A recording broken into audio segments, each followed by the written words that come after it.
بسم الله الرحمن الرحيم. Salam sejahtera, bersua lagi dalam membongkar kisah sejarah. Sebelum kami meneruskan kisah ini, terlebih dahulu sokong channel ini dengan menekan butang lonceng agar channel terus berkembang dan juga untuk mendapatkan pemberitahuan untuk setiap video terbaru dari channel ini. Seperti apakah kisah ini? Mari sama-sama kita saksikan dan terima kasih atas sokongan anda semua. Dinasti yang diasaskan oleh Abu Bakar memerintah dengan tangannya lebih teguh dan mencapai kuasa dan kemahiran yang cukup besar. Organisasi baru yang mewujudkan undang-undang dan ketenteraman, menyatukan kuasa negara dan meningkatkan pengaruhnya di dunia luar. Islam menambah elemen kekuatan baru dan satu lagi rangsangan untuk berkempen dan menakluki.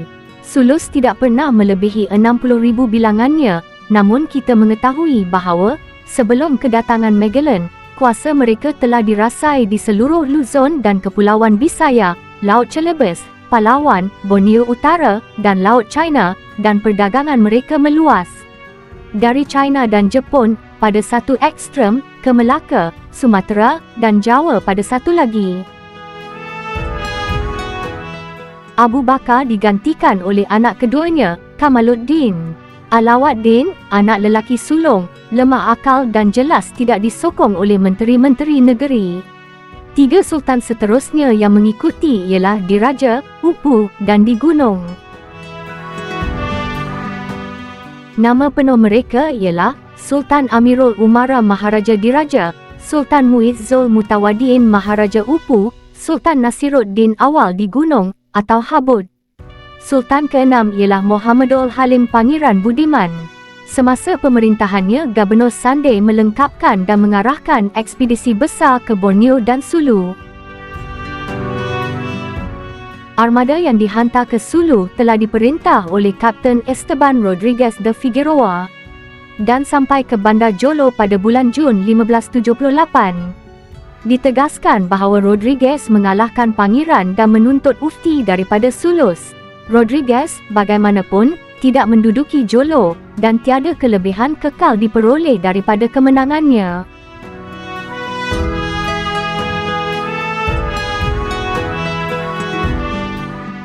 Pencerobohan ini menandakan permulaan keadaan perang antara Sulu dan Sepanyol yang meliputi tempoh 300 tahun dan menyebabkan kemusnahan yang besar dan kehilangan nyawa.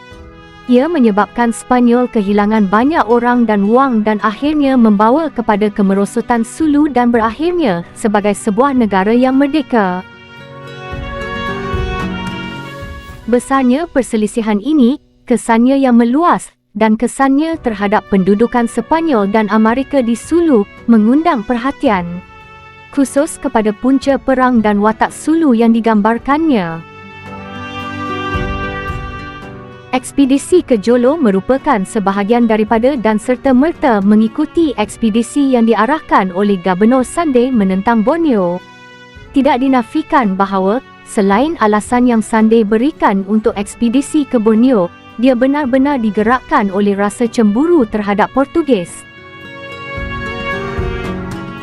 yang pengaruhnya telah sampai ke Brunei dan Maluku, dan oleh keinginan yang kuat untuk menakluki Borneo, Sulu, Mindanao dan Maluku. Sebab beliau menghantar ekspedisi menentang Sulu sebaiknya diberikan dalam surat arahannya kepada Kapten Rodriguez de Figueroa yang sangat menarik dan di sini dipetik sepenuhnya. Apa yang anda, Kapten Esteban Rodriguez de Figueroa, akan perhatikan dalam ekspedisi yang akan anda lakukan, Tuhan kami menolong, adalah seperti berikut. Dari bandar dan Pulau Borneo ini, insya-Allah anda akan pergi ke Pulau Sulu, di mana anda akan berusaha untuk mengurangkan ketua dan rakyatnya kepada ketaatan baginda. Kamu harus tawar-menawar dengan mereka tentang ufti apa yang akan mereka bayar, yang harus berupa mutiara, seperti yang biasa mereka berikan kepada Raja Brunei. Anda harus berhati-hati dan, jika boleh, banyak kelembutan, kerana adalah penting bahawa pulau-pulau itu tidak boleh berkurangan penduduknya. Oleh itu, sekiranya mereka menerima kamu dengan damai, kamu hendaklah memperlakukan mereka dengan baik. Dan, sebagai tambahan kepada perkara di atas, anda mesti memerintahkan bahawa, selain ufti yang mereka perlu bayar dalam mutiara, mereka akan mendapatkan sebanyak mungkin daripadanya, supaya kami, orang Sepanyol atau Kastilian, boleh membelinya. Bahawa mereka mesti berdagang dengan kami mulai sekarang, bahawa setiap tahun orang Kastilian akan pergi ke negeri mereka dengan kain dan barang dagangan dari China, apa sahaja yang mereka akan nyatakan yang mereka perlukan.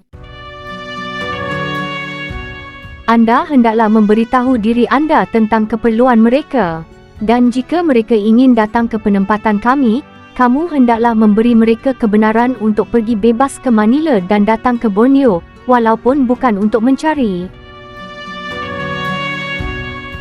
Anda akan mengetahui daripada mereka di mana artileri dan sao kapal yang hilang di sana kira-kira 3 tahun lalu, dan anda akan mencarinya dan memastikan bahawa ia dibawa kepada anda dengan tergesa-gesa. Anda hendaklah sentiasa mengawasi artileri, peluru, kapal, layar, dan lain-lain perkara yang berkaitan dengan armada bersenjata, dan kamu hendaklah menghalang mereka daripada bekalan itu, kerana terkenal bahawa orang-orang itu adalah perompak biasa.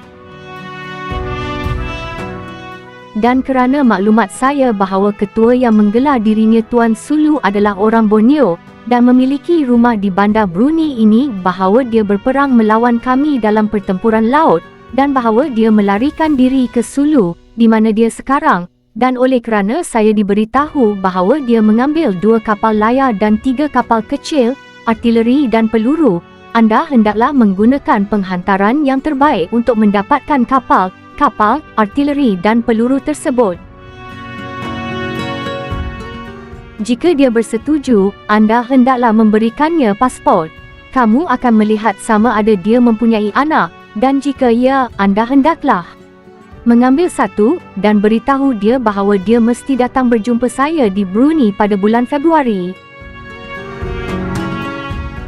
Dan, seperti yang saya katakan, ini mesti dilakukan jika boleh dengan lembut, supaya tidak ada orang yang boleh dibunuh. Anda harus memberitahunya bahawa ia akan menguntungkan mereka untuk menjadi pengikut baginda dan sekutu kita. Jika mereka tidak bertindak dengan hormat, dan adalah perlu untuk menghukum mereka dengan cara lain, anda hendaklah berbuat demikian.